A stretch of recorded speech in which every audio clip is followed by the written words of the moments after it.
son charisme, son magnétisme, sa beauté, et en même temps le fait que, bon, il y a l'assassinat, et donc l'assassinat, ça en fait un héros, un martyr, un mythe.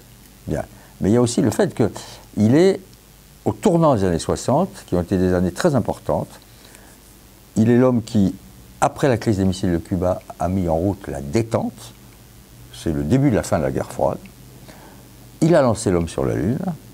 Il a signé le début des droits civiques. 50 ans après, c'est à la fois sa personnalité et en même temps ce que les Américains appellent le track record, le palmarès. Kennedy a marqué totalement la communication politique. C'est celui qui, le premier, introduit l'image. C'est Hollywood rentre à la Maison-Blanche.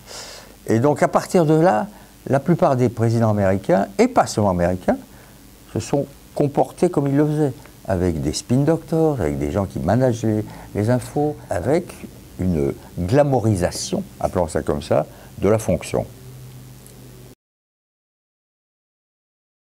J'ai vu arriver, au début des 60s, des années 60, cet homme qui représentait un tournant, et il représentait une promesse. Et ce qui fascine, c'est que comme cette promesse a été interrompue par cet assassinat, c'est ce qu'on appelle une vie inachevée.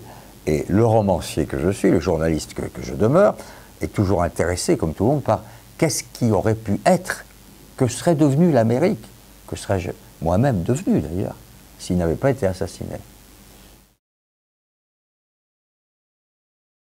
Mais comment voulez-vous ne pas associer deux stars? Marilyn est une énorme star à l'époque, hein, et Kennedy, c'est la star par excellence.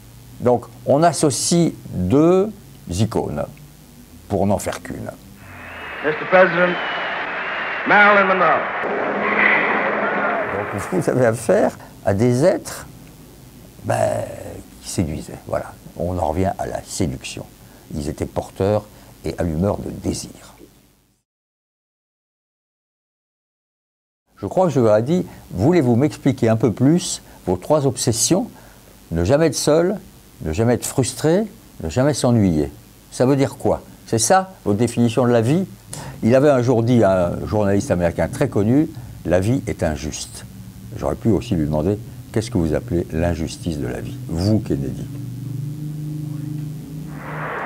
Happy birthday, Mr. President. Happy birthday to